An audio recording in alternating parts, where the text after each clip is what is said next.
জুয়েল, এদিকে আসো তো, শোনো তো। আমি তো চা স্টলে একটা কথা শুনলাম বা। সালাম আলাইকুম। কথাটা এই যে শুনলাম তোমার ছোট ভাইকে বলে এবার সামনেতে ভোটে দাঁড় করাচ্ছ। হ্যাঁ, এবার হলে আশা করেছে যে নির্বাচন করবে, মেম্বারের নির্বাচন। তো হঠাৎ এই প্রোগ্রাম, এই প্ল্যান, তোমরা একটা চিন্তা ভাবনা করে দেখছো? ভোটে আসা কি এটা সাধারণ ব্যাপার? সাধারণ ব্যাপারটা পারে এটা বুঝি না। এমনকি যদি ঘরে বইরাও যদি না ভোট দেয়, তারপরেও বাস করে যাবেই।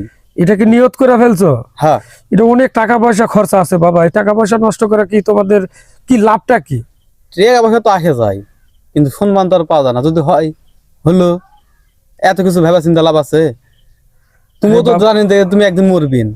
এত কামড়া কামড়ি করে তুমি কি নিতেন কে? বাবারে, জমি কিনতেছি, জমি কিভাবে কিনতেছি এটা তো তোমাদের বুঝতে হবে। ভোটে দাঁড় হয়ে কি জমি কিনা যায়? এটা কি ওই হবে কি হবে না সে আশা করে কি ও ইয়ে করবে? তো এসব কাজে আসো না। এসব কাজে আসলে অনেক চিন্তা ভাবনা করে আসতে হয়। না চাচা, হুটহাট করে এইভাবে টাকা পয়সা নষ্ট করে যাবে। তারপরে কথাটা কইলেন দেখি। বুঝাচ্ছ? যাও দেখো, ভাবা চিন্তা দেখো, তোমাদের যদি ভালো হয়।